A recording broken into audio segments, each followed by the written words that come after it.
All right, hello, everyone, and welcome to today's show.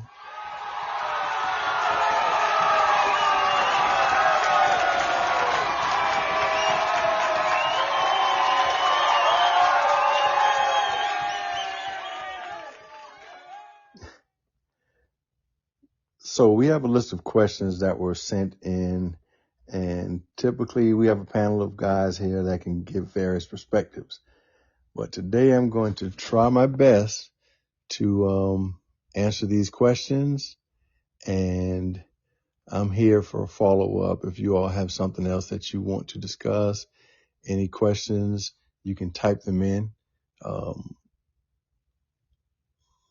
And of course, when the guys show up, they can address them. The first question that was received asked, what are the effects of single motherhood on raising men? And do men feel like they are lacking in areas because of being reared by women? I wish he was here so that I could get a little clarification on exactly what she means by that. But the effects of single motherhood on raising men. I spent some time alone with my mother, so I guess I could be considered, single motherhood. And what I will say is, I think that there are I know we kind of try to get away from gender roles and gender specific things, but when there are spaces that are gender specific. So when you talk about, and I don't want to act like rare instances don't exist, but for the most part, when you think about like being out at the playground, playing ball with the fellas on a Sunday, there may be a case where there are one or two women, but for the most part, this is a space that's occupied by men, hanging out at the street races and card games and different things like that. It's not like those are like mandatory parts of childhood development, but for a young man, if women never experience those, there's no way that they can prepare you for it or tell you how to navigate those areas. So I was thankful that, I spent a lot of time, even when I lived with my mom, I spent a lot of time with my dad alone with just him. So he was able to show me a lot of things when it came to like being in different spaces with men.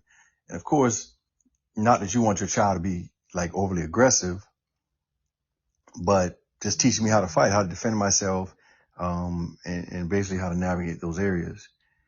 And she also asked, do men feel like they're lacking in areas because of being reared by women? Again, like I said, not until, my dad taught a few things to me, or I picked up on some things from him that my mother didn't do. And I'm assuming that she just couldn't have never thought about doing it. But not until that happens is when you realize that, I am lacking, by being raised by a single mother. And I think that Renette had a call. But I would like the women, if you all are mothers, you don't have to be single mothers, but just as mothers, I want the women to chime in. You can type or take a seat and speak, but I want the women to answer that question. Do you all feel like your male children are missing out on something? Are there some things that you would like to do with them or like for them to know that you feel like you just cannot do as a woman? I'm going to pause. Yes. I have a quick question for you. First off, do you have children? Yes, I have one son. One son. So this question would definitely fit you. Do you think that, like, what are some effects, good or bad, of single mothers raising men? Yeah, we just threw you right up under the bus. Right. Luckily for me, no. I would say some of the negatives is um like for me, top tier negative is Mhm. bashing like the father in front of the child. Um, because that to me should never happen, regardless of who or how that person shows up. That should be something that you keep within yourself. You don't, put that type of negativity on the child. A child should have the right to make their own synopsis from what they see. Okay. So, that's like number one. Um, like So were you guilty babying. of that in the past? You said, say that again? Were you guilty of that in the past? Is that something that you have to Absolutely mature not. out of? Okay. No, never. I've never done that. Like, I don't even call my son's father like baby daddy, or I don't do none of that. Okay. That's Carter's dad. You know what I'm saying? So I treat him with the same respect that I expect him to treat me with as Carter's mother. Okay. Um, some of the other I would say is, the babying of him, like, of the young man. Definitely you want to show them how to be independent on their own to an extent, um as a man, period, whether dad is there or not. Independence is something that should be shown. How to take care of yourself, period, is something that should be shown. um Not me doing everything and you thinking that that's how the world is going to show up for you when you leave my side. Mm. um I would say another big don't would be to like have different men around if you're raising a young man. And I can speak from a a daughter's perspective, just because I have a niece who is the same age as my son and she's my princess. But just speaking from my own experience, um like not sexualizing myself so that that's something that my son sees, but That he's also exposed not to. inviting. Say that again. No, so not having him exposed to that or seeing you in that way.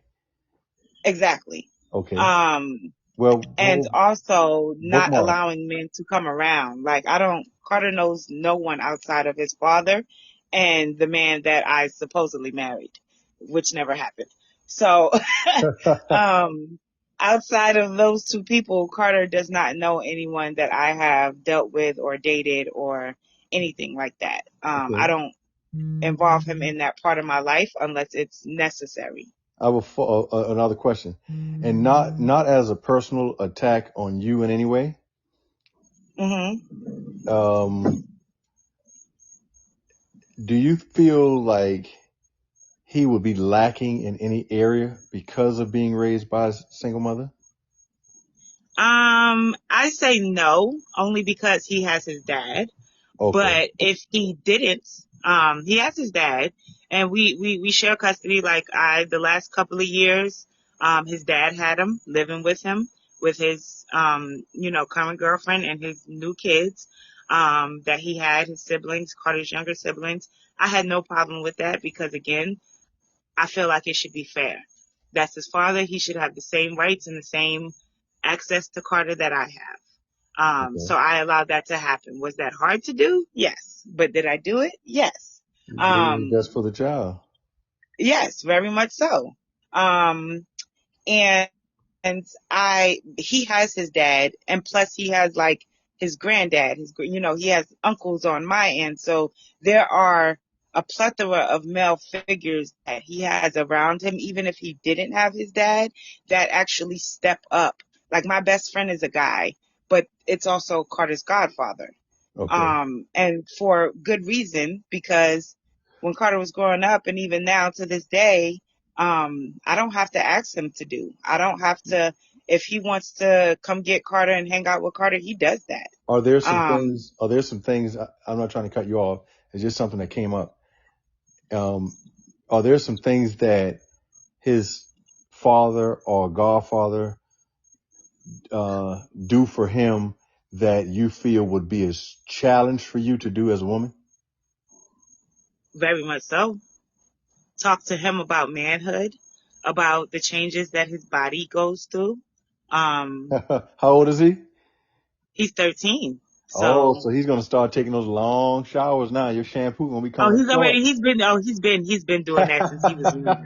I said, dude, I don't, he gets that honestly, cause he has been doing that, but they have gotten a little longer. They have gotten a little Right, longer, right. and I don't question it. I let him do what he do and have his moment and take his time. And because I understand that there's things that he's going to go through, I don't want to like deem him bad or wrong for any of them. I want Hmm. to try to understand if anything. So, I talked to him and I asked that he talks to me, about certain things, not the things that he would feel more comfortable talking to his uncle, his godfather, or his dad about, but things that I could maybe give him insight on, like when it comes to girls, like he's, liking girls and wanting to talk to girls and stuff. So I tried to teach him the proper, respectful way to do that as a young man, especially of his age, so that it allows him to be accepted by any young lady's parents that he may be talking to. And it be a positive acceptance, not a negative acceptance. Okay, okay. Fanny, Um, are you available, Fanny? I know she's here, and I wanted to get some Yes, feedback from her I'm as here. well. So, Can you Fanny, hear me? yes, ma'am, we can hear you loud and clear. I want Okay. to ask you the same questions. You are a mother of boys, Okay. and I want to know, good and positives or areas of refinements, right? What do you think are the effects of single motherhood on raising men? Well, because I think I'm perfect, Coach Sean, I don't see anything. Hey, I share the same sentiments, so I'd never knock that, you know. Yes, yes. So I don't know. I really, I really don't know because I had a lot of guy cousins that was there to step in when the dad didn't. So I would probably be the wrong person to comment on that. But I mean, do you think though, without them, just you alone, do you think there would be any negative effects? Maybe. I don't know. And do you feel like men are lacking in any areas because they're raised by a single mother?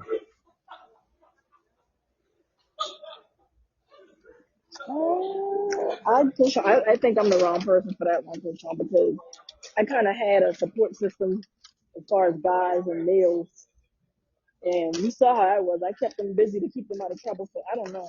Well, and if it's not just your situation, but just in general, if you look at, we know some single mothers, right?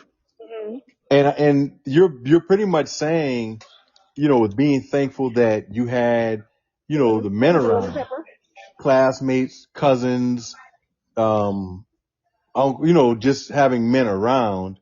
Hmm. So, in your opinion, how important is that to I think it's raising very young important. men? I think it's very important. Okay. That was That was the way I took it. Like I thought it was very important. That's why my cousins was there for me, like Crab and them. So right. yeah. Now, we had another question, and Damon, this is for you. I want the women to tell me if they agree with this first. Someone asked, do black men have an issue with the evolution of black women, with their, independence and I guess this whole drastic change from what some of us were accustomed to from seeing our parents and grandparents? Ladies, for Deborah and Fanny, do you think that black men have an issue with this evolution of the black woman? Y'all both Quiet on me, Deborah. No, I was coming. I was trying to change my clothes. I'm Go I had to ahead. mute. trying to I do had my to mute you because sensitive. I'm walking out of Wingstop. I had to mute my phone because they Oh no, started you're asking me fine. all You're these. fine. Listen, But no, I couldn't wait to get. I couldn't wait to respond to that because you this know is how I not. feel This is Me about not too. I was a. putting my shirt on, Fanny. We a laid back girl. environment. We want you riding the car, sitting under the garage. This is a Yeah, relaxed I'm no, I'm hangout about to get in the environment. car right now. Just hold on a second, y'all. Just you asked me to join, Coach Sean, and I was trying to get some grub. Yes, You ma'am. sent me. Okay, so but no, that question, Coach Sean, you know how I feel about that one. Remember now, Tell I us, just tell the called you. listeners, I just called you an hour, but a month ago, right? and told you about a situation I had. So you know, They'll tell the I don't know. listeners. I don't know. To me, I think it's a insecure thing for men to feel some type of way about a woman that um is actually okay without having a man financially and all this stuff because I mean I'm good, but I want a man. You understand what I'm saying? But I had that attitude like come stable too, come with your shit together too, because it ain't no finance thing when it come to me. It ain't no financial thing like ooh he gotta have this and that because I'm good. So you want the person, But you want him for himself. what? Coach Sean, what you say? I said you want him for himself. Yeah. Like I want him to just be him, And if we, if we get together and build some shit, then okay, that's a plus. You understand? Like okay, we Hmm. both got this and we can build, but it ain't you got this and I got that. It ain't gonna be nothing like that because there's stuff he can teach me, there's stuff I can probably teach him. Right. So it's about being a team, you know. And not But you about have what some this men person has. that feel you have some men that they're actually flashy trying to get a woman's attention, but in the same breath they'll say, "Oh, I don't want no gold digger." Well, sir, that's how you carry yourself, so that's what you're gonna attract, Mm, you know. So I have had that problem with, anyway. But yeah, you carry yourself flashy, then you're gonna get the girls that like flashy. that's So what you you say. can't complain when you get them girls that like flashy because that's how you carry yourself, sir. And So, what about the women that aren't impressed by their material oh, like items? myself, like me myself. So do you think they have an issue with that? Yeah, they have a big issue with that because they feel we're too independent, or I don't know what they call it. I call it insecurity. That's what I call it. Deborah, what's your take on that, Deborah? I myself actually agree with Fanny to some extent. And I will say that it's not all, and I really feel like it depends on where a man is at. Um, I I don't go off of finances. The only thing I ask is that you at least come to the table with the same thing that I am at the table with, which is taking care of myself, not Mm-hmm. needing anyone else for, my financial stability, Yeah. having my own everything, car, place. Like I ask that you have the same because more or less because I have a young man that I'm raising and I need to be able to, if we're going to spend the night together or something, I need to be able to leave my residence to be able to come to yours, and I'm not coming to your mama house. I like you, So, Deborah. I um, like you. yeah, yeah. Yeah, I like So, you.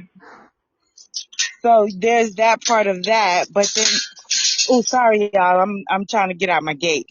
But then also, there are some men who will play the role like they got it, until they realize that they're dealing with a woman who doesn't actually need them for that. And then at Mm. that point, they don't know what to do with her because they've worn a mask to try to get her under the guise that she's not Mm. even looking for. So it then puts them in the predicament to not Mm. know Mm. Mm. how to proceed with that woman.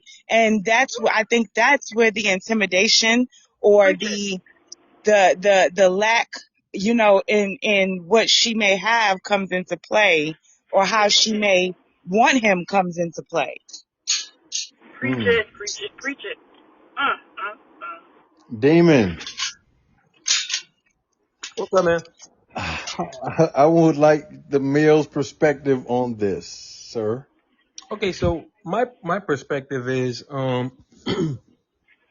I don't think, from me, it's not the fact that you have your own; it's the residual stuff, right? So the way I grew up, my dad came home, my mom made his plate.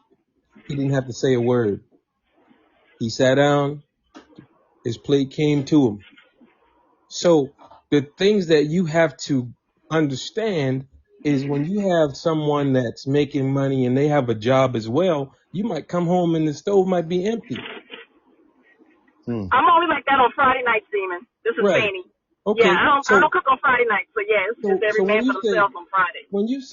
men are angry about the evolution of women, um, the only anger that, or sometimes the I would say, getting used to is the things that, like that. It's just a residual effect of having a woman that works as well. We both coming in at the same time.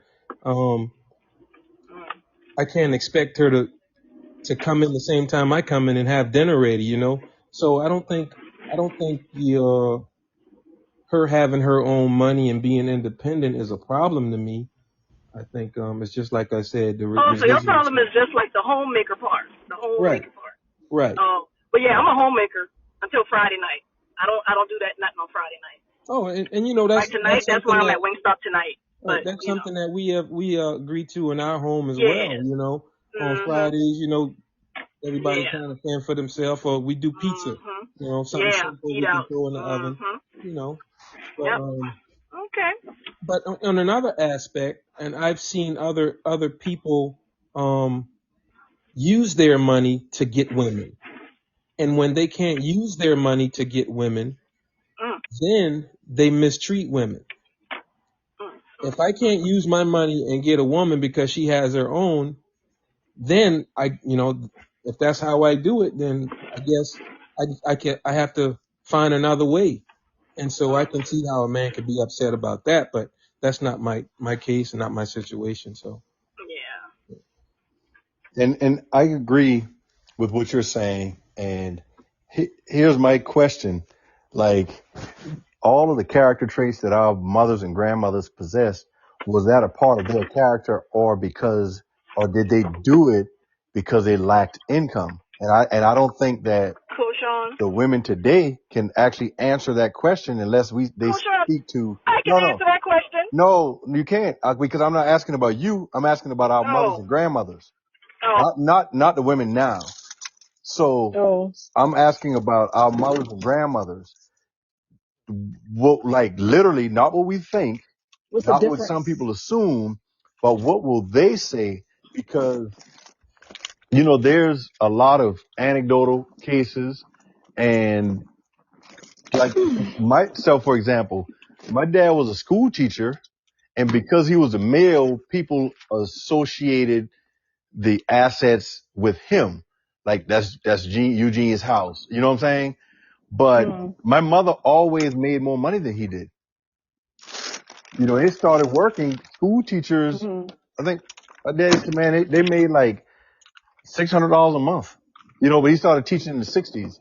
And he was like, when he made it to like $11,000 a year, my grandfather was bragging to everybody, like, well, he's made it. But my mom made more money. But like Damon said, she still, prepared Yeah. meals and did different things. So I don't think it was related to money, Yeah. per se. So my question for you all, for your generation is, and you're different.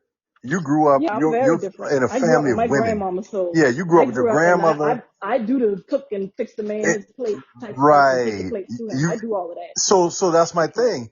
I think is more closely related to how we are raised, and not necessarily women try to push it off on, oh, I have to work all day. But there are a lot of women that were To get raised the that last way, piece in the that work, that make refrigerator. a lot of money, they have a good income, but because Mhm. that's how they were raised, they still don't Yeah. have an issue with some gender roles. Mm-mm.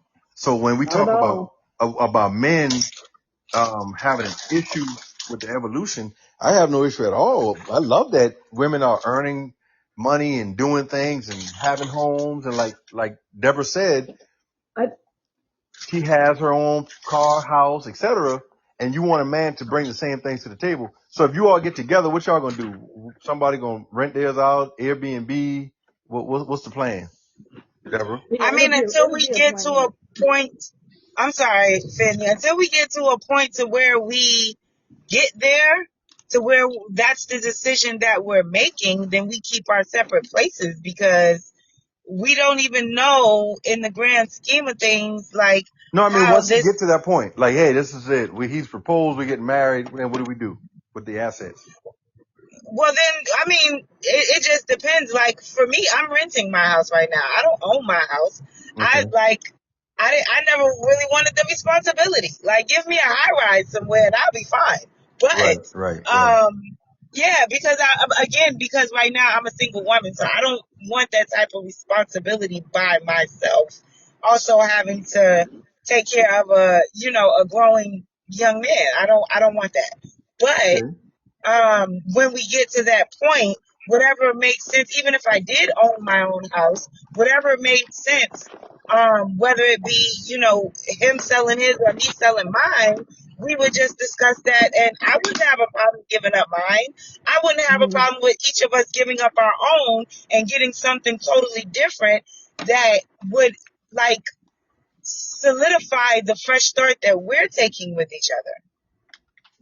Mhm. Well, I want to. I'm getting So, Coach messages. Young, Go ahead. Yes, ma'am.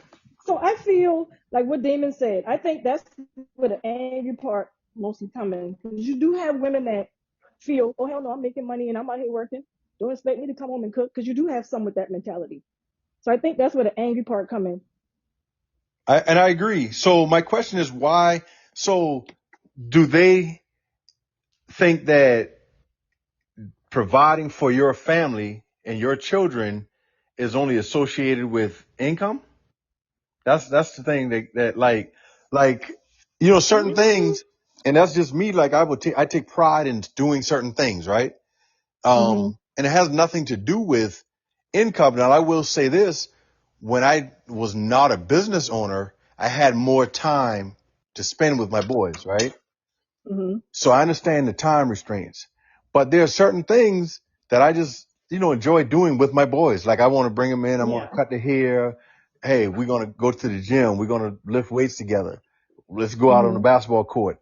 Like, like not saying that a woman cannot do those things, but Yeah. there are certain things that I would like to share with my boys as their father. So I think that, I don't see an issue with having gender specific roles. Um, Mm, I don't believe in that gender Pacific. you know, I mean, I mean, I'm not saying a technically, like, woman cannot do it. when Carter's with me and he's not with his dad, Uh like, huh. me and Carter, he has a basketball hoop Paul coming outside our in. house. Like, we go outside and play basketball. Like, there's just, like, because me and his dad are not together and the things we do with him are separate, I understand that there's certain things as a mom, which is why I got in the gym and lost all that weight. I understand that my child is going to require that I play with him, that I get out, you know what I'm saying, that we go and we do. So let me And ask you so, this. yeah, I'll get outside and play basketball and football with him. The same way I'll make him get outside with me and dance in the rain to clear his energy and stuff like that. Like, it's a give and take. So the things that you're doing it because you are a single mom, right? Are there some things that you think you would allow his dad to do, or he would probably play a leading role if you two were together? Yeah, definitely. But but getting out and playing basketball with him wouldn't be one of them.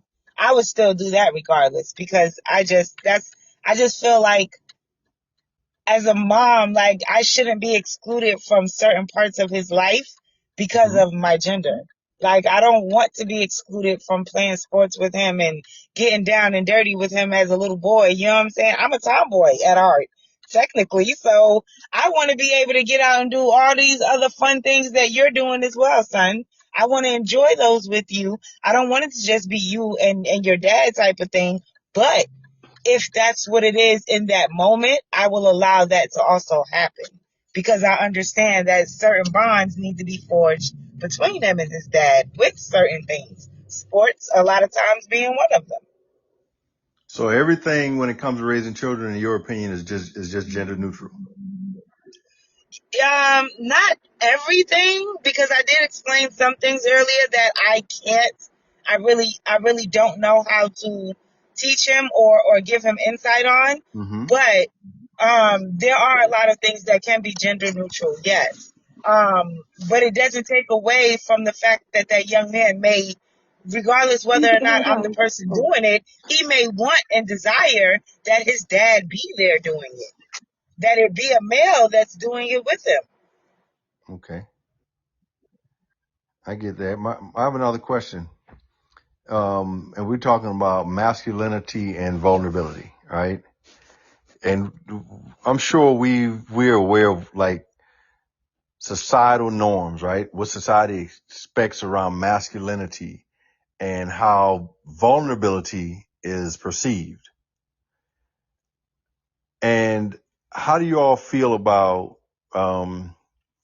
allowing men to express their vulnerability? Situation where they're vulnerable, and how are you open to that? I'm very open to that. I would actually prefer that. I would prefer a man who is able to be vulnerable and understands and knows how to be vulnerable, like with me, And okay, the ladies love and this. is comfortable doing so as well. Because I definitely don't want it to feel like something that he feels forced to do. I want him to be comfortable doing that with me, being that way with me. So the ladies, our listeners cannot see. So we have a lot of women that are saying, Devon was yeah, like, yeah, they better. Keisha says, I'm for it. Nicole, I'm all for it. And this is yeah. a Just got to recurring be the theme. Go safe. ahead, Fanny. You just got to be his safe space. He got to feel like he can do that with you. You know, some And men don't feel they can open up like that to every woman. You just got and, to be that person. and I've said this week after week that, I'm not that guy. Like, well, that has to be earned. That's what I'm saying. Yeah, really You has got to to be feel earned. like you in that safe space with this woman to just put it all on the line. Like just put it all out there. So, and I want to talk about dating with the ladies. Oh God. Here, Coach Han, Yes, ma'am. I wanted to answer that question for Oh, you. please do, Tavon. I'm so sorry. I thought you were I busy think since you typed your response, but please I do. know, no. I just hopped on late because I actually worked today. I think that men, in order to be vulnerable, they first have to have a level of emotional intelligence of their own. Mm-hmm. That has nothing to do with a woman or another human, right? There has to be a level that they have come to and they understand their own emotional intelligence in which the vulnerability falls under. You know what I'm saying? So if you are a man who has not gotten to that point, it is going to be a little harder for you to be vulnerable. So they have to know how to express themselves. So is this, and I'm thinking that because a lot of men are not like, they don't want to show that vulnerability. Is this a trait that should be taught by, and I'm asking mothers because the 3 women here or 4 women here now, Nicole is here. You all are mothers of sons, right? And I want to ask all of you, Nicole, Deborah, Fanny, Tawana, is that something that you discuss with your sons? How to express Absolutely. themselves, being vulnerable and like not being afraid to cry and things like that? Absolutely. Absolutely, Yep. very much When so. my middle son was maybe 5 or 6, I remember him you can kind of tell when something's wrong with your child, and you know what I'm saying? And he just didn't really want to open up about it or whatever, with something at school or whatever. And we had this talk, and I made him understand that you have to be able to talk. Number one, nobody's gonna know what's going on with you if you don't talk, right? So that Mhm. level of communication is needed. And there is absolutely nothing wrong. You are a human being. Just because you're a boy and your sister's a girl, you can cry, you can do all of that stuff, just like she can play with trucks if she wants to. This is not a boy girl thing. This is a human being with feelings thing. And I made him promise, like pinky promise, at 5 or 6, that he would talk and tell me how he feels. He's 20 now, and I still will remember if I see something and I'm like something's not right and he's not talking, Yeah, I'll put my little pinky up, you and pull it out of him. he knows exactly what that means, because we made that pinky promise when he was like 5 or 6.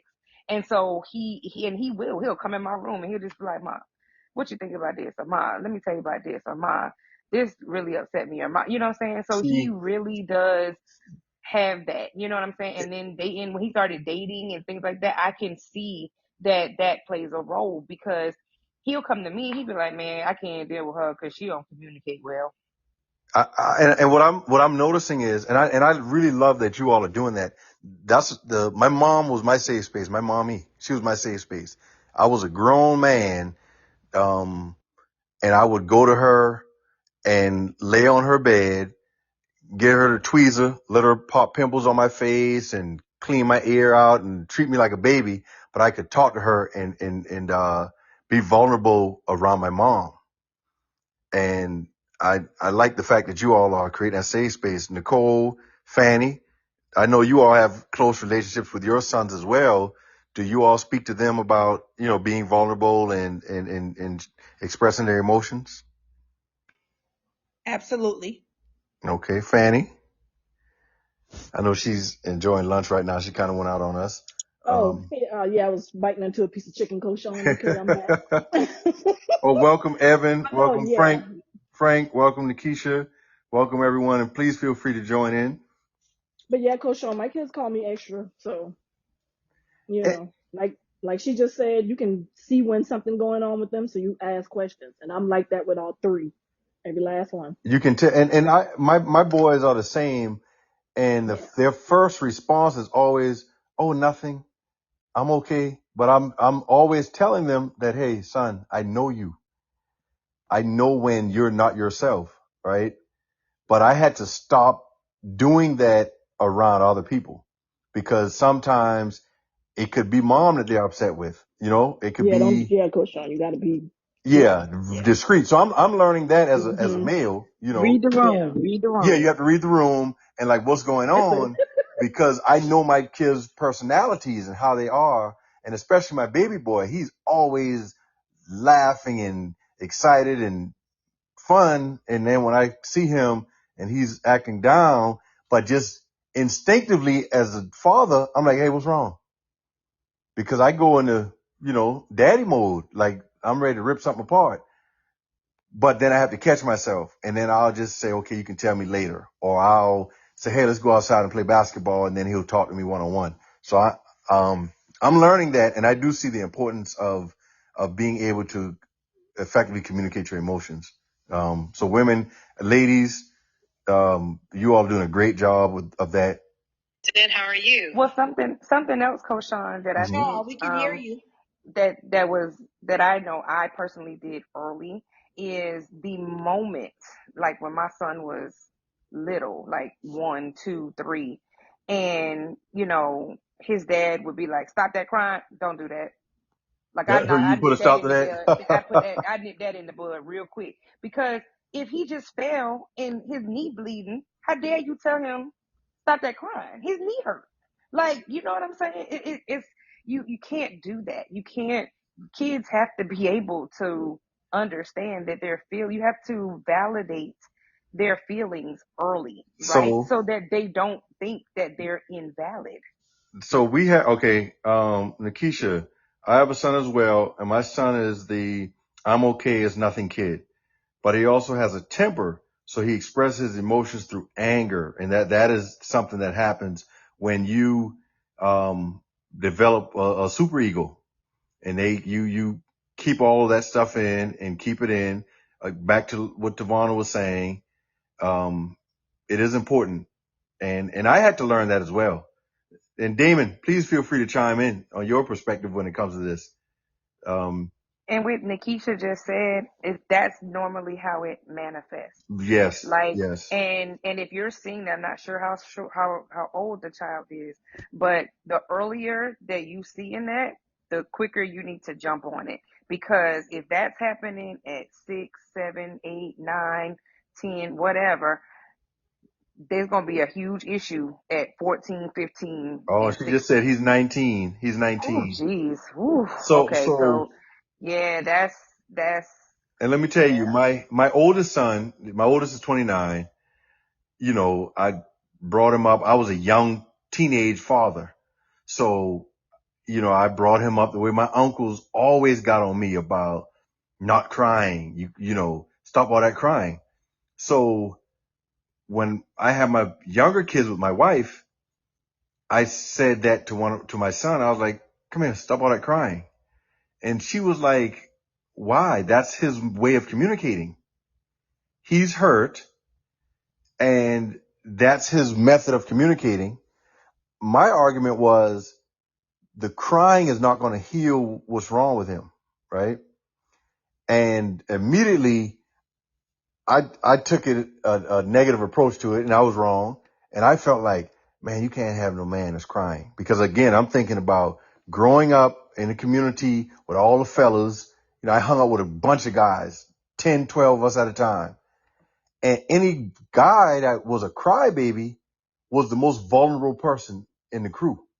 That's who got picked on. That's who bicycle you could take, or make him give you a piece of whatever. Give him some of your cookies. Takes it like, and it was Because those are wrong. the unfortunate societal norms that, especially in the Right. Black community, that we have created. Because if you go around and you sit around other ethnicities of people, they don't treat their children like that. Yeah, They don't. other kids didn't do that, and That's it is right. wrong. I agree it's wrong, but I also knew that it existed, so I felt like I had to prepare my son for that. I had to prepare my oldest son for that, because he grew up in my same neighborhood. He grew up where the bus stopped and 40 kids literally got off the bus. 20s walking this way, 20s walking that way. So I knew he would be in those spaces, and I wanted to prepare him for it. But I do now see the importance of the effective communication. Shar keeps coming in and ending. I think she had something to say. Go ahead, Damon. I see your mic is on. What do you have to say about this, Damon?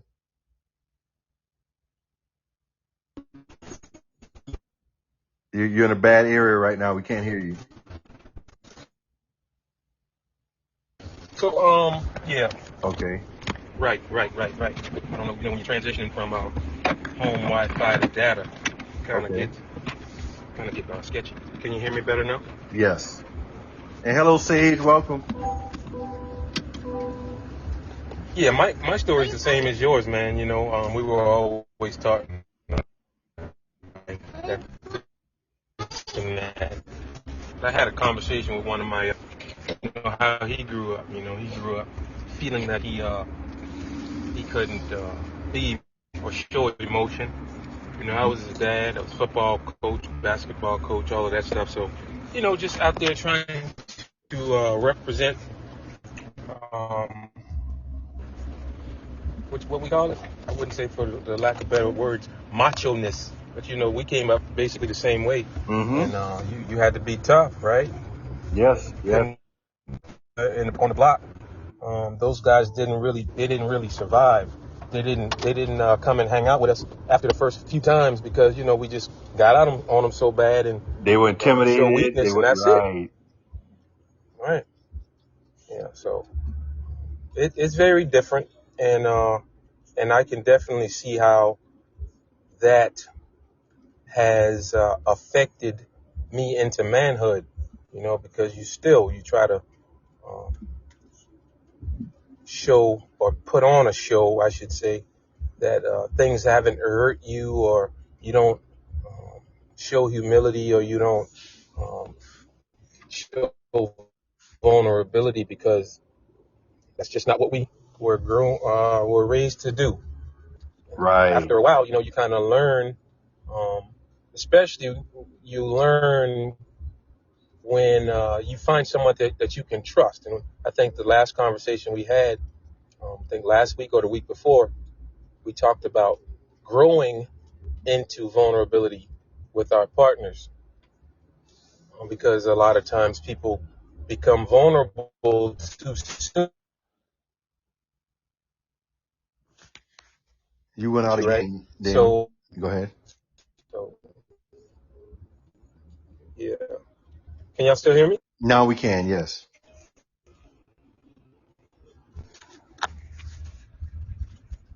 Okay.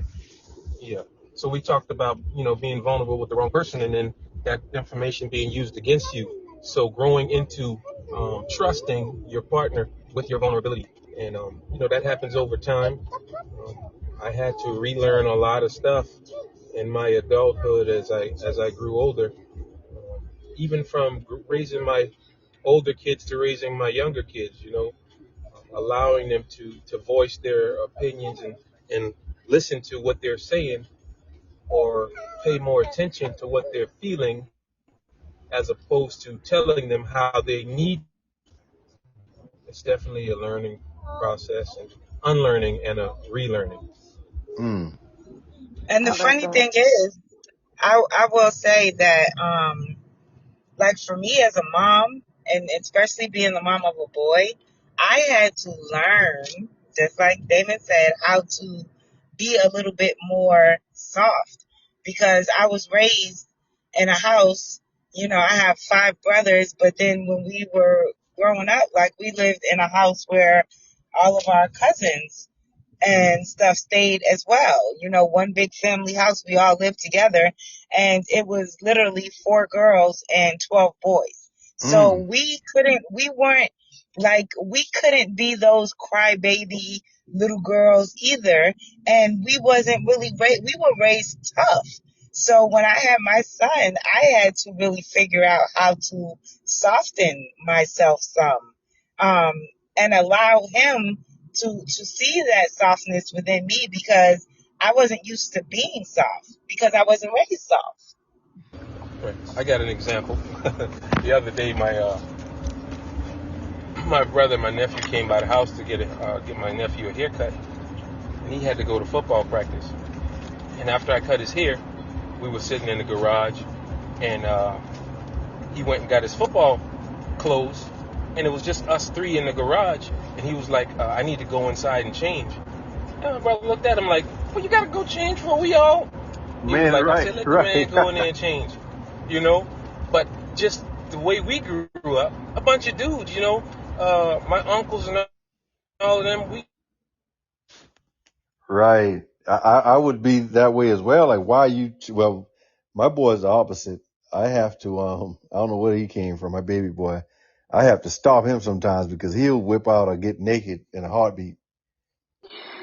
Well, I think it's exposure. I think sometimes it's exposure, right? If you subscribe to biblical thoughts and things like that, Adam and Eve didn't know they were naked until when? You know what I'm saying? Until Mm-hmm. someone revealed it. That the serpent revealed it. So, you can have kids who are fully unaware. You know what I'm saying, of this even being an issue, right? You know what I'm saying? Mm-hmm. Until they get to a certain age, or they hear something, or they see something, or you see what I'm saying? And someone makes them aware that they should cover, or That's they an should issue. correct. Mm-hmm. So, you could have your kids be 10, 11, you know what I'm saying, 12 years old, and still not thinking anything about it, if that's not the exposure that they've had. But if someone has been around them, or they've been around other people that have been like, you need to don't do that. You see what I'm saying? Then that's going to make them feel Become, like, oh, I yeah, need to cover up. self-conscious of Yeah, that. exactly. Yeah. So it's about the exposure that the kids right. I agree. have. I agree. Right. I totally agree. And I will say, because like with my son, like when he's like with me, And even when he's with his dad, because that's how his dad is a lot of times. Like when I walk in the house, my clothes come off. So my son is like literally the same way. The moment he enters the house, he's walking around in his underwear. You know what I'm saying? Because that's how he's comfortable. He also feels comfortable at my sister and my mom's house being the same way. But he won't get like that, like at just anyone's house. Like it has to be somewhere where he feels absolutely comfortable enough to, um, to be in that space and know that it is okay.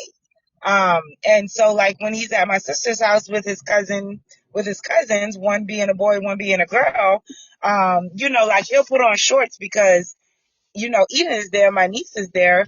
But sometimes they do walk around in their underwear because my sister is the same way. Like, be comfortable in your own home. That's what I want him to understand. When you're home, when you're in your comfortable space, be exactly who you are.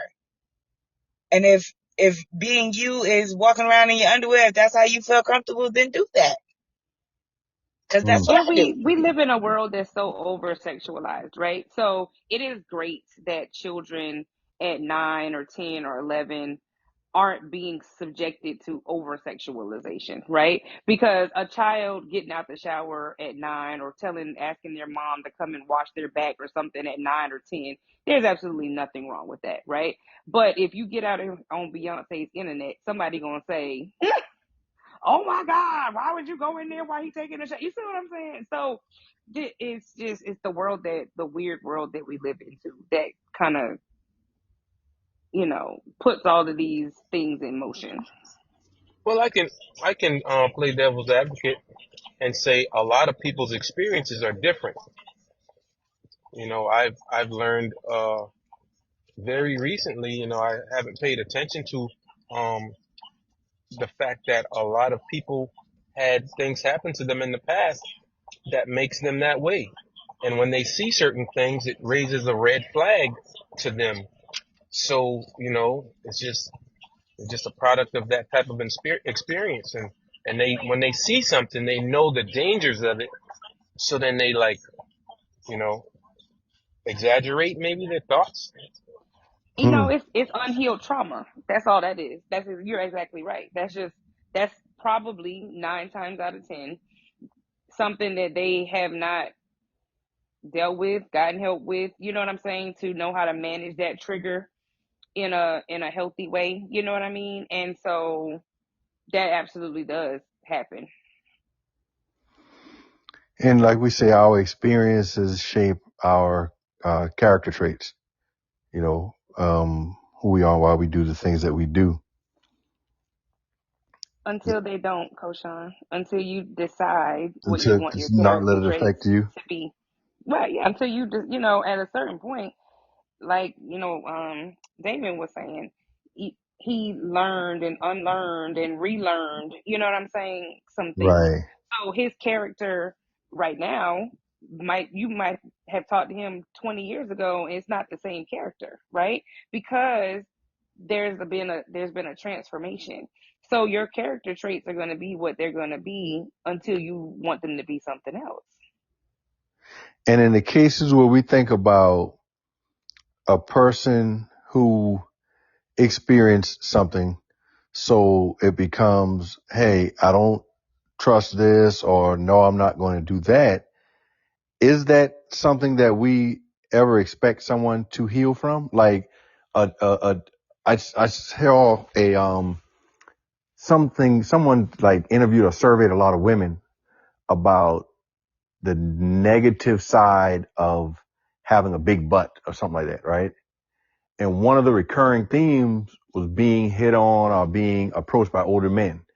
And some women went into specifics, talking about coaches, like doing things to them, family members. So if that happens or had happened to someone and she has a daughter that's, physically developed the way she is, what would our expectations be of mom when it comes to this child participating in sports or, you know, having a basketball coach or a softball coach or being in spaces with men around? You have to, I think as a woman, and somebody told me CJ. this a long time ago, but as a woman, when your daughter gets to a certain age, your daughter needs to understand your story as a woman. And this is where a lot where we go wrong. We shield so much from our kids, right? Instead of telling our kids things and teaching them things and sharing with them our experiences, right? So Mm. that they know what to look for, they know what to be aware. If you don't know anything about your mom or your dad to think, and you just look at them through rosy colored eyes like they've never been through nothing, that's not true. You should know. And as a parent, when your kid gets to a certain age, you should be able to say, hey, listen, you need to, this is what happened with mom, or this is what happened with dad. I want you to be careful. I want you to look out for that. I want you to talk to me. I want you to, you know what I'm saying? And you create those safe spaces. So, because 9 times out of 10, the parent who has that issue, nobody did that for them. They never saw it coming. Right. Right. And Right. so therefore they didn't know how to handle it. And then if they were scared to tell people, you see what I'm saying? But if As adults that's though, how you break the cycle, is to tell your kids and make them aware that these bad things are out there, because you can't shield them from it. and I'm wondering how many, like, I've spoken to people who, their parents try to protect them from things, but the parents never said why, like in detail, never They a got to case know why. where the And parent They was that's got where to the like, know. confusion oh, comes in. oh, That's I was They exactly got to where molested. know the why. confusion comes in. But do you think, well, in some cases, the parents just told them, hey, you got to be careful. You cannot trust XYZ. No, I'll come to get you. No, coach is No, not to drop you off. that's like telling them the fire is hot. No, you, you were human.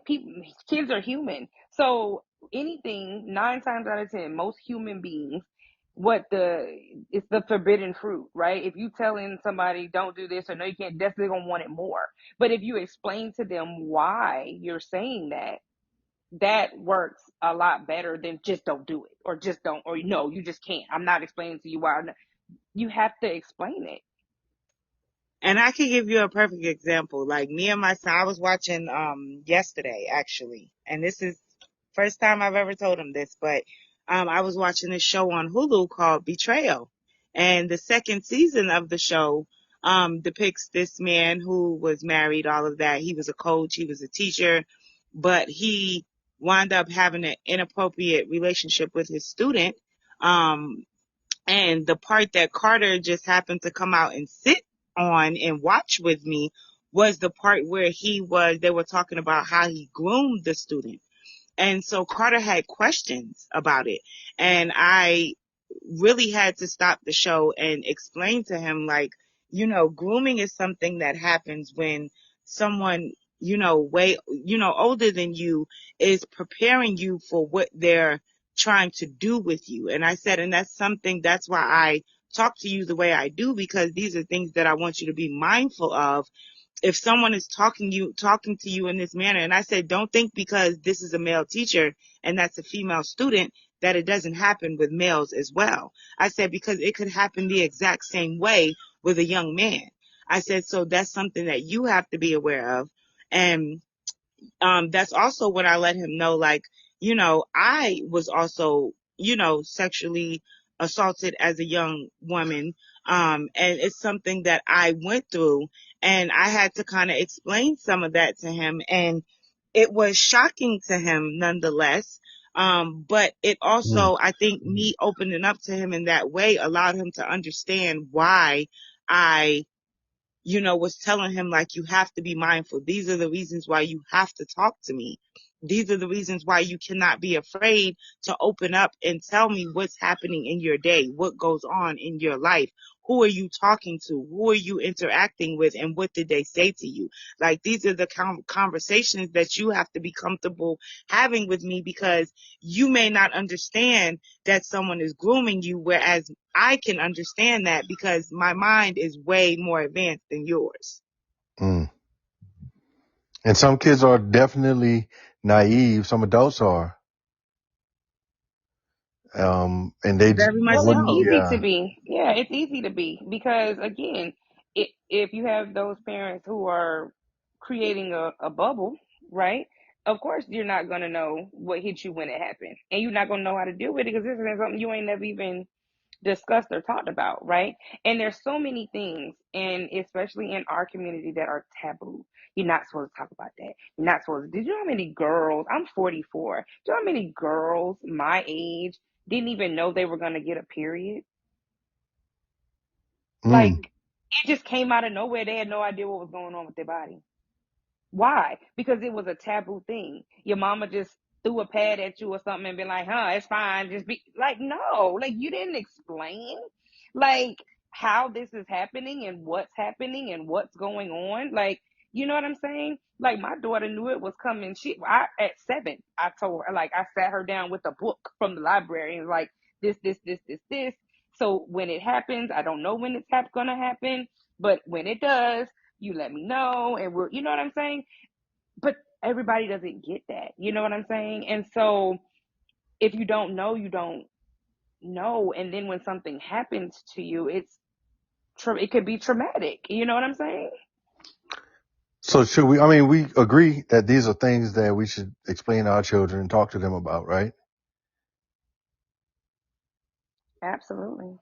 And even in the event if it Absolutely. happens or did not happen to you personally, I still think as a parent, there's some things that we should be, make them aware of. But some people will say, oh, and that's like you said, it comes down to how you were raised spiritually, because you have some families, oh, we don't live in fear or these things don't happen and et cetera, et cetera. Um,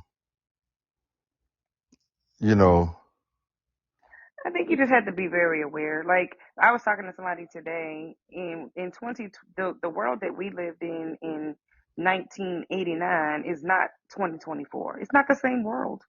It's absolutely not the same world. Like we woke up one morning and we were living in a different world, literally, right? And so I think about how our parents might feel. They probably feel like they've lived in a different world 2, 3 times over, right? mhm. Because the world has changed and it's going to constantly change. Our kids are going to wake up in 30 years and feel like that's not how I grew up. You see what I'm saying? So it has to be something that you talk about and some things that you discuss. And even though the world is going to change, there's always going to be things that are going to be, right? How old people say there's nothing new under the sun, right? Some stuff that happened in our parents' generation, our great grandparents' generation is still happening today. You see what I'm saying? Mhm. But the awareness of it sometimes gets better, right? I'm pretty sure back, in the 30s, 40s, 50s, 60s, 70s, they weren't talking about some of the stuff that we are talking about now. It was still happening, just wasn't nobody talking about it. Which is why you go to the hospital and you trying to get blood from your daddy, but you can't get blood from your daddy because everybody knew that wasn't your daddy except for you. Huh. I had a You, conversation you with a see what guy I'm today. saying? Like these are the things that that's sad. That shouldn't be happening. All because people don't want to be honest and have conversations and communicate. I have a guy that told me today, he found out about 2 children that he has and they're 41 and 36 years old. And That is insane. All to That's protect somebody's ridiculous. That's life. horrible. And that's, you know what? And it's all to protect somebody's life. That's all it is. And their He ain't ego, care about your because that's kids. all And that it is. correct. yeah, Yeah. he was, Whoever the shame fell on, he the was hurt. shame and fear will keep you in a box that you can't get out of. And that's usually how these type of things happen. It's the shame and the fear of it. Yeah, we talked this morning. We just talked about that this morning. And, he was like, he said, he told them, don't be mad at your mothers, you know, but, and he said he No, didn't, absolutely be mad at your mothers. I Yes, know, but absolutely. he's that type of guy. He was like, look, don't be mad at your moms. But he said the son told him that his whole life, he did not feel like his father was his father. And he told his mom that, one of my friends he and this girl, they're 5 years apart, but somehow they worked together. Somehow they became friends. And people kept saying how much they looked alike. And he said it was just always on his mind. And the young lady came to this guy that spoke to me today about this and said, look, we think that we're siblings. We're going to have a paternity test. I didn't know that they could like test sisters and brothers without the male being there. Yes, they can. And yeah, he said they both got tested and they were 99 point whatever percent match. So they are siblings and he's the only common denominator. But he's like, he's created a relationship with them for the past 2 years. And he was like, he's done well for himself. He's retired from one place. He's working somewhere else. He just apologized that he wasn't able to do a lot for them. And he was like, they both make 6 figures, but he said, man, he has a lot of property he's going to leave for them and money for the grandchildren. He's just trying to catch up on 41 and 36 years of missed time. But that is insane. it is. Insane. And that is something It absolutely is. One time is one time too much, but that is something that, men aren't allowed to be victims, but that is a case where we are only the victims in that situation. No, wait a minute. Whoa, I'm joking. I'm just saying, in this one case, that's a scenario where men are the only victims in that situation because, men are often victims, and that's the problem. The fact that we as a society a lot of people really do seem to feel like, wait, a man can't be a victim. I think there was a thing going around a few months ago where some guy got groped on a Instagram live thing or something, like a girl, Michael Rainey, the little one from Power, from Power, yeah, and everybody yep, she groped him. She grabbed his private parts. Yep. Listen, her ass butt need to be in jail because that is insane. But again, that is the world, the weird, sick world that we live in. To think that because something like that happened to a male, that it's cute, that it's funny, or he should be happy about that. Absolutely not. A man can be violated too. You have no right to put your hands on another human. Like that weird thought process that a man can't be a victim is strange. No, I don't agree with it. Absolutely, I'm just saying that women, yeah. Go ahead, Damon. Last week I saw, and I'm sure some of y'all probably saw it also.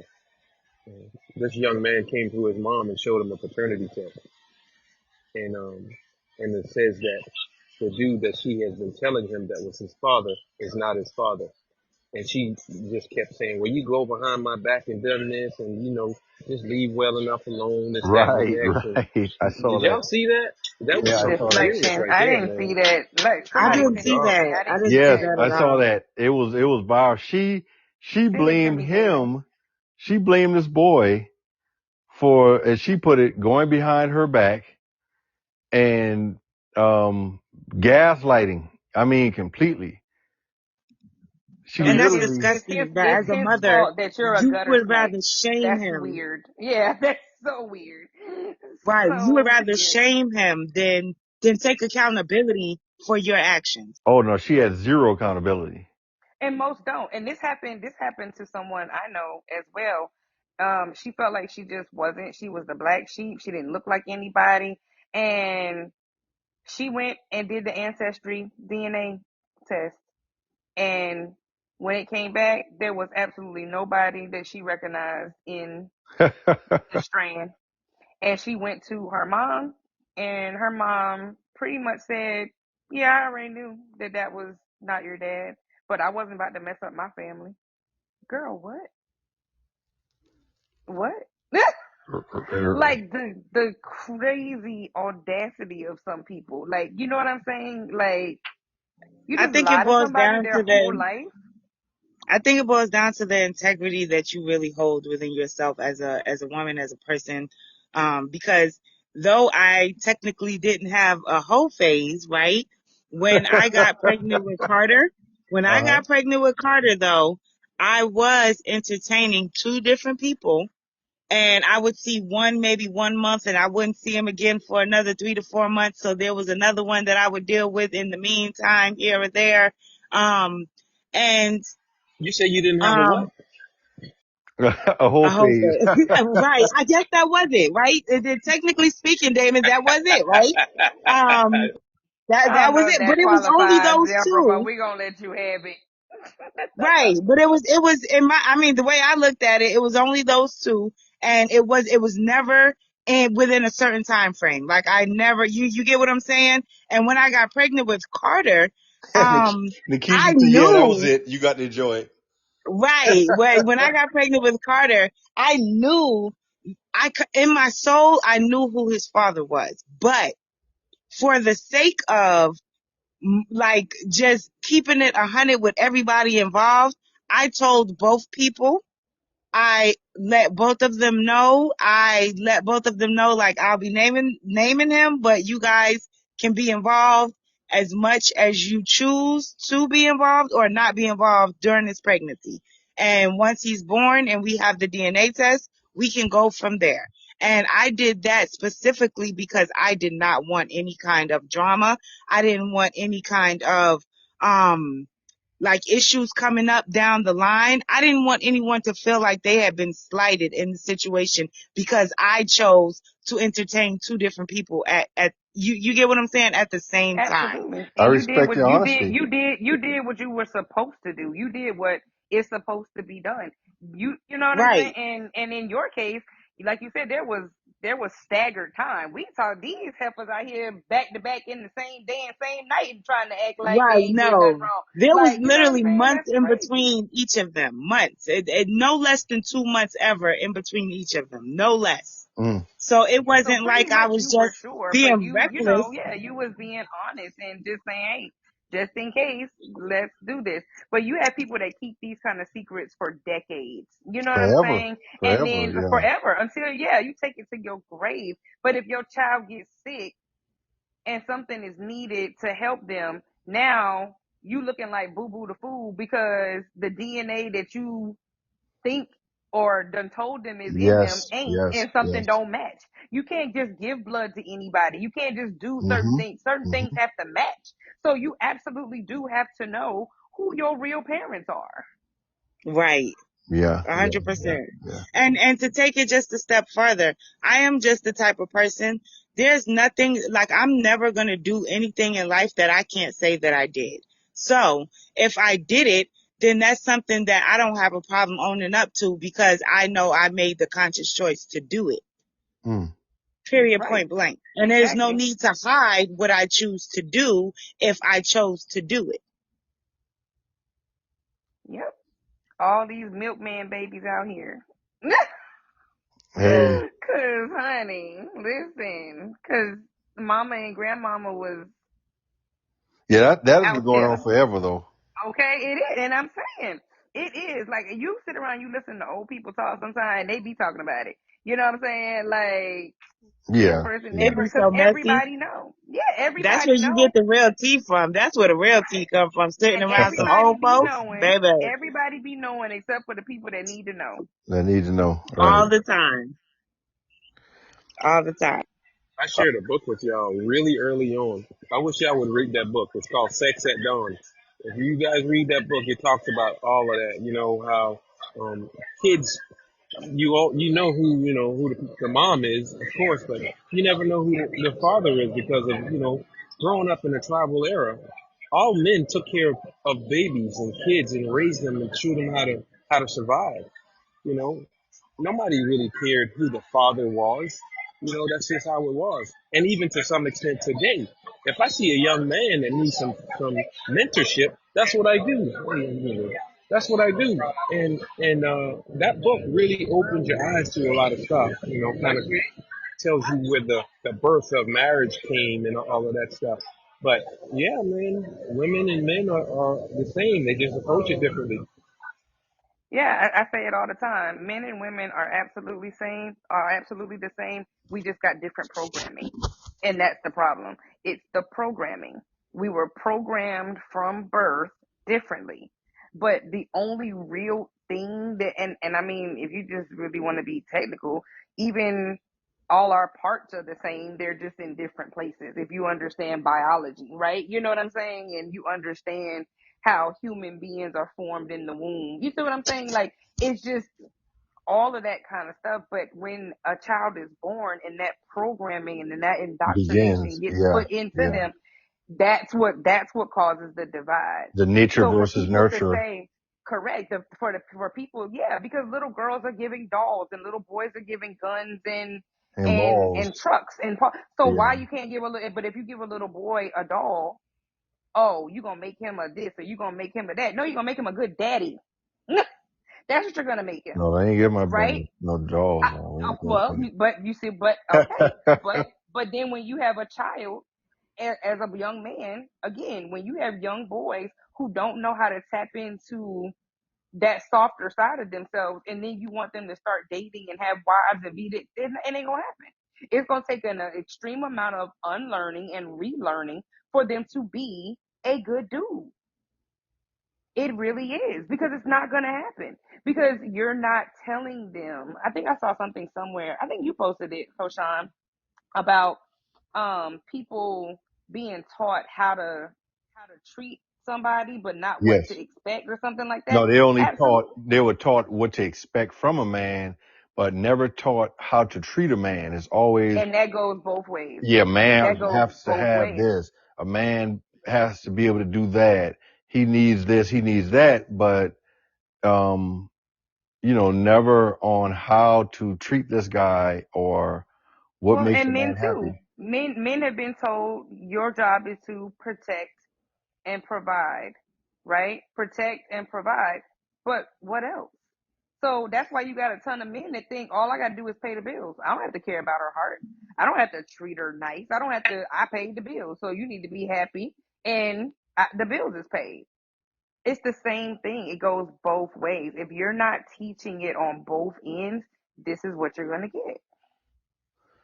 Well, I mean, I agree. Somebody, sorry, Sage Well, said I think Koshan, we your can post was accomplish just a that without a post, though, right? doll. For that, not trying to debate. No, that was actually something that someone else posted, and I said in the words of, and I tagged her, but I got chewed out because I used the word female, Hmm. and the person who created the post, she actually used the word female, but Yeah, so that's I what I'm didn't saying. But know your post that was just in the general. word female was that offensive to some.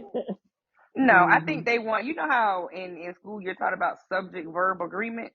I think they want gender agreement in a sentence. So if you use man, they want you to say woman. If you use male, then you can say female. But some people have this weird thing that if you're saying man, No, but no, then you no. say in female, like female is the Right. lesser of I the have I yeah. have inboxes and they were like, I have always respected you. You're an intelligent person, and I find it hard to believe that you don't know that you should not use female because female what?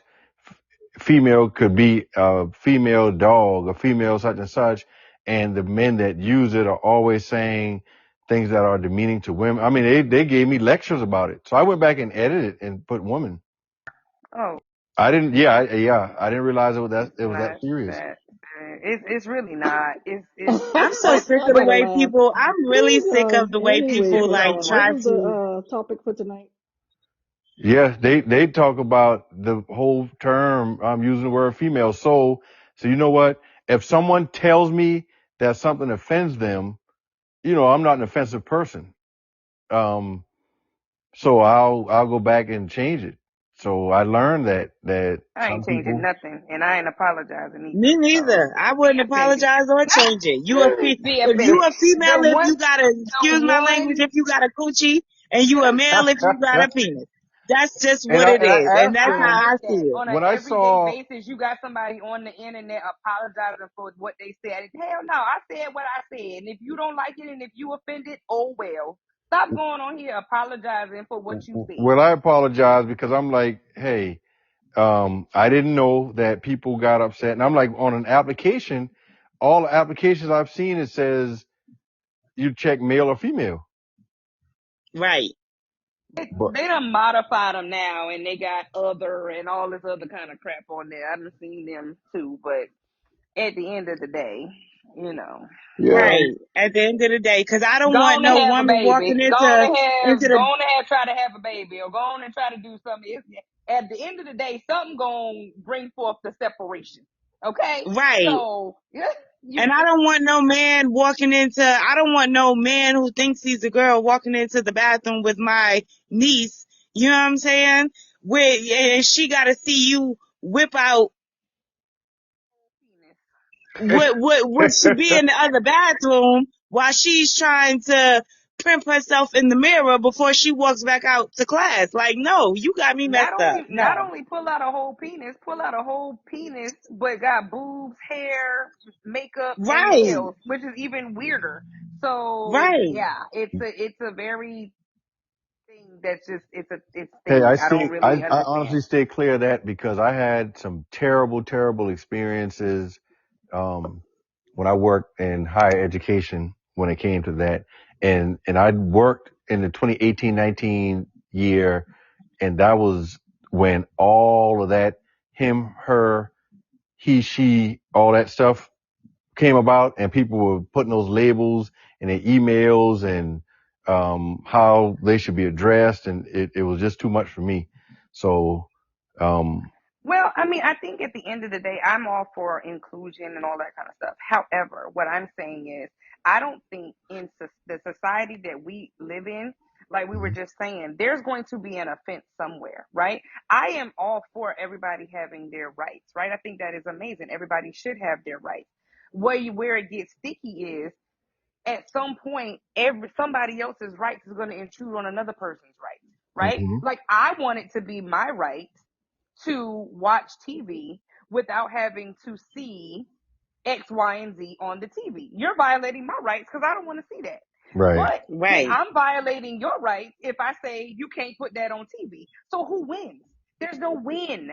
So you see what I'm saying? At the end of the day, somebody is going to be offended, irritated, or rights are going to be violated if you do X, Y, Z. There's no way to make everybody happy.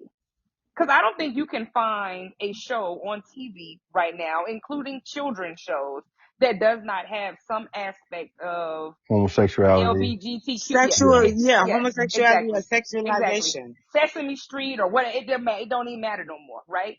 So it's like at the end of the day, to have this level of inclusion, now you are to me anyway, you're taking away someone else's right to have to deal with that in their face every day. You know what I'm saying? So what do you do Right. about that? Hey, that's another And I'm a firm believer. I'm definitely a firm believer, and I don't care who hears me say this, but I am a firm believer in a lot of this over sexualization, especially of the younger youth. It's perpetuated by the government because they are run by these older, pale-skinned men who deem this thing okay and do this for fun, and they need to find a way to desensitize the masses so that it becomes okay to look at things in such a way. I truly feel that way. Yeah, I mean, it could be a lot. It could be a lot of different things. You know what I mean? From the far right to the far left, you just never know where it lands in between. I just think that this has been an issue in the world that we live in for a very long time. It can go back to Jim Crow, and you know what I'm saying? Right. It's about rights. It's about human rights. It's about people's rights. There's always going to be a demographic of people who are going to be offended by another demographic of people, regardless of what those demographics look like. It could be gender, it could be race, it could be religion, it could be any of that. Like, I would love to, not have somebody tell me something about Jesus every 5 minutes. I would love that, right? However,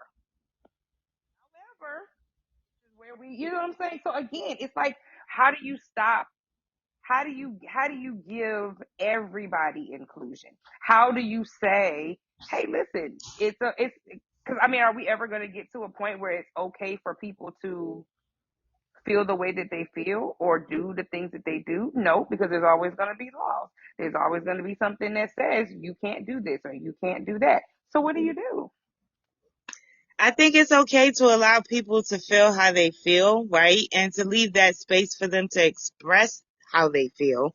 But I also feel like it's also equally okay to set boundaries for yourself and know when it's time to remove yourself from a situation, because it's going to create something like maybe the opposition of how you feel versus how someone else feels will create the opposition or create a negative environment. You know what I'm saying? Like, it's okay Yeah, for everybody to absolutely. feel how they feel. Like, feel how you feel, express how you feel, say how you feel. But I also have the right to remove myself when I feel like it's becoming too much for me to handle and something that I don't even want to deal with.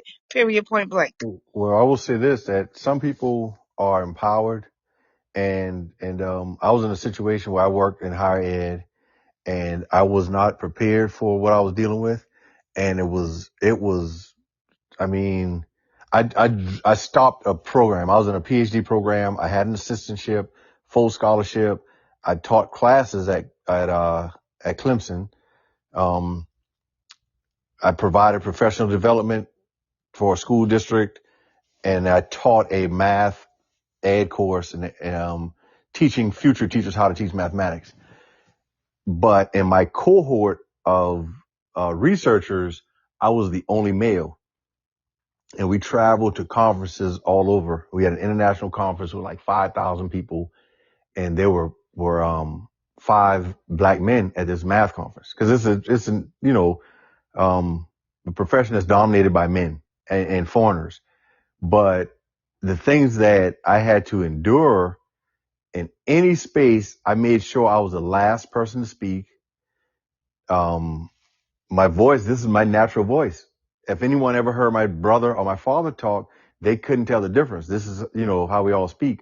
But I was told at one time that I over postured, and I made others feel, intimidated in my presence. I'm 6'3", 265. I can't change my size, right? And then you So, also can't make anyone feel so, anything. so Like, that's I their ability. You remained didn't make quiet. them feel that way. Yeah, I remained quiet in their presence. I smiled as much as I could. I had to remember to smile because, they were all, I had a cohort of 7 people.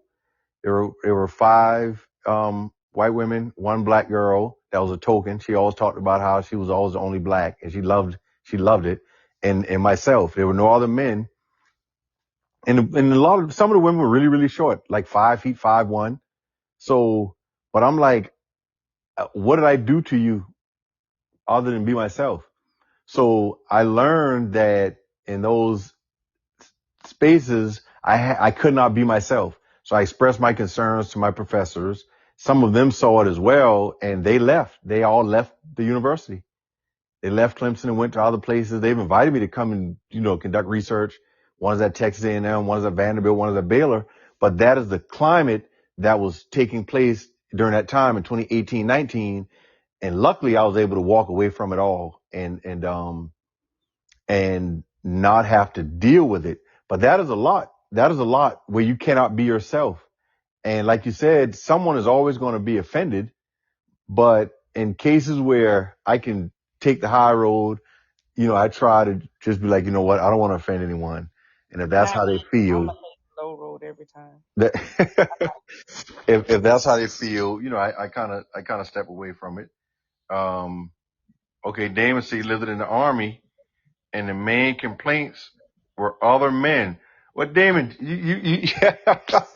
nobody told you to go in there all muscle up, man. Them guys that want to see, the Black He-Man. Bro, I ain't have to even say anything. I don't know. And I had a couple women pull me to the side, and say that. It's like when you walk in the room, everybody like the atmosphere changes and they don't really speak to me the way I'm like. What do you mean? So I'm like, That I had should to just really let like, you know the power you hold, Damon. and that's good in certain situations, but in others, I really didn't want. I don't want people to not feel like they can be themselves when I'm around. But it was just something that I had to accept and try to learn how to not stand so erect and put kind of a slight forward rotation on my Oh shoulders my and God. not look right, man. I don't Right. think Listen, you should listen, ever have that Damon. like Um, I don't agree with that one. I just spoke to a guy today about the same thing, right? Um, a couple of my teachers, we got on a topic about height, and they said, "How tall are you?" I said, "I'm 6'3". They're like, "No, you're not 6'3". I said, "Yeah, I am, but I don't stand straight up a lot." And they were like, "What do you mean?" And I stood up. And she was like, "Are you trying to poke your chest out, Mr. Mitchell? Ain't nobody, I was like, "No." I said, "That is the reason why." So you remember, Damon, when you were in the bike ride and stuff, and we used to share workouts, like different exercises to try. And Right. I was really, really into weightlifting, right? And it got to the point where strangers, and I'm sure you've experienced this too, strangers would walk up to me and squeeze my arm. People would come up to me in professional settings and poke my chest, right? And just so others don't feel a certain way, or when I was out and about, like around other couples, I could feel the room. And if I was out somewhere and I felt like someone was staring at me, I would try to make myself small. And like you said, I would roll my shoulders. Aw. I would roll my shoulders up to kind of suck my chest in, and I would slouch as opposed to standing straight up. So I wonder if more Well, let men me or be more I wonder if more men or more women do that because I know like if I know I can feel a room too. Like I went Hmm. to a birthday party where it was mostly couples. Like at the table that I chose to sit at because it wasn't assigned seats. I just sat somewhere. But there were like 3 couples at the table and I could feel like the tension with the women, like at the table, like why she sitting at this table, you know what I'm saying? Type of thing. And so for me, it was the total opposite. I'm like, oh, you looking crazy? You got a strange look on your face? Well, let Now me you show you. trying to switch and let show. me sit up. Let me sit up a little bit taller. Let me Right. me Y'all poke being out a petty. little bit better, Let me poke these tick old bitties out just a little bit more then. Oh Lord. Since you feel some kind of baby. way. Yes. Right. Like let me say something. I will say this.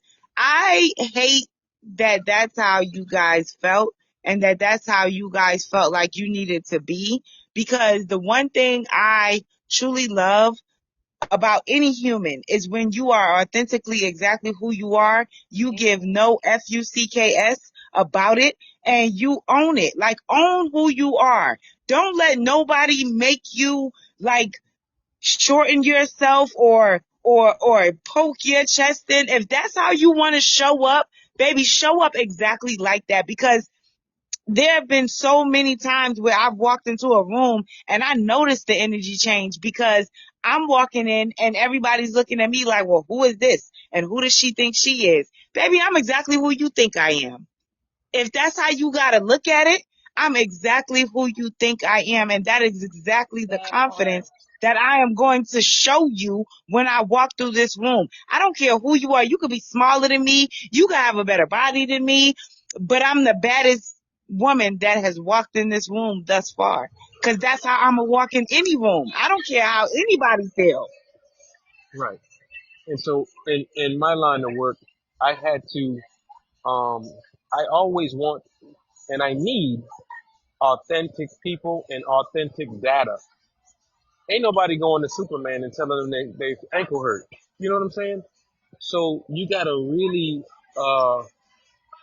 kind of try to bring yourself to a level where you can kind of feel the room and not necessarily even feel the room. You just gotta you just kind of come out of your normal self and kind But of David, be that's not more really fair vulnerable. because some people are it's not fair to you that you have to play down to other people's insecurities and weirdness. Like I think Right. that's Right. That room ain't fair. for you. That's not Period. Right. Point blank. I That room agree. ain't for you. I agree to an extent. I agree to an extent because sometimes people will lie to you, and you really need to have the truth so that you can approach situations um, differently. And you got, a lot of people that come to you and don't want to tell, like your kids coming to you and don't want to tell you the truth because they're afraid that, that they're not measuring up. So in order to kind of do that, you got to come down to their level. And it's the same thing, just like children. So I don't as know a about that. leader,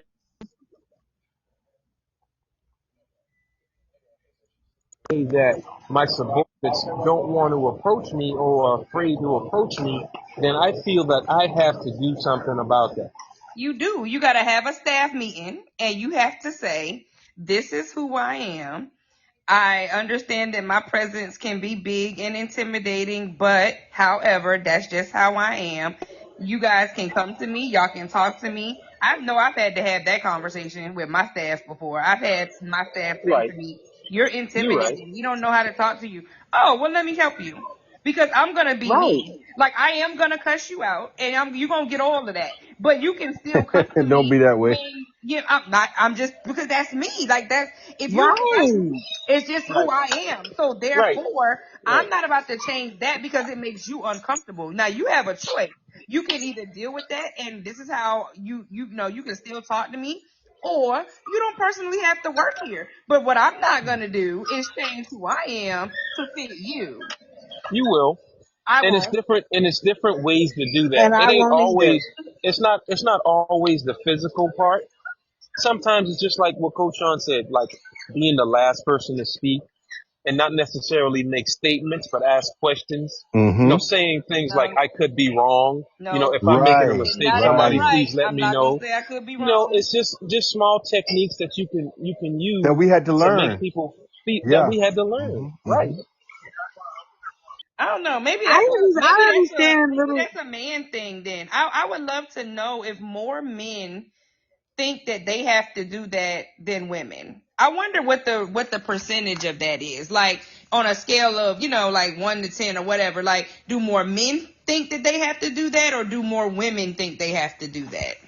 Right, because right now it's two women on this panel and it's two men on this panel speaking. And right now the consensus is that the men will please don't take this the wrong way, but you will dumb yourself down to make someone else feel comfortable in a way, whereas the women are like, I absolutely would not. If you feel uncomfortable by how I feel, then that's just where you at with it. And that ain't got nothing to do with me. So what I want you to also understand is it's not me personally, right? It's my organization. So if I have to bring myself to your level for the betterment of my organization, then sometimes we have to do that. Sometimes we have to do that. Coach Sean's a principal. I was Mm-hmm. a leader in the military of, 1,000 and something men at one time.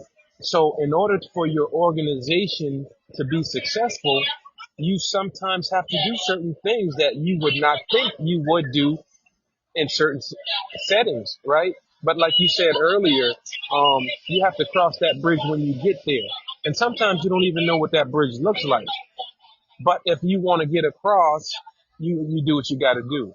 I pray I Not never get selling yourself to the devil or not, dumbing yourself down at any level, but just to do what you got to do for your organization. But I had that. I think I had that. I was a supervisor at DJJ and I managed a team of intensive officers and they felt like my approach was too harsh and too rough and I was too hard on them and da da da da. And my supervisor was like, well, he thinks that you're kind of unapproachable and mean and I don't give a damn what he thinks. At the end of the day, this is the job, and this is how he's supposed to do the job, and it's my job to make sure that he does the job right. It is not my job to baby coddle him and woo woo woo and make sure that his feelings don't get hurt. I don't care about that. And when my supervisor came to me and was like, well, I need you to, not be so, and I'm not. So now what are we going to do? So either he gonna do this, cause me doing that is not doing my job. So this is the job you came to me. The position that I was in, they created that position for me.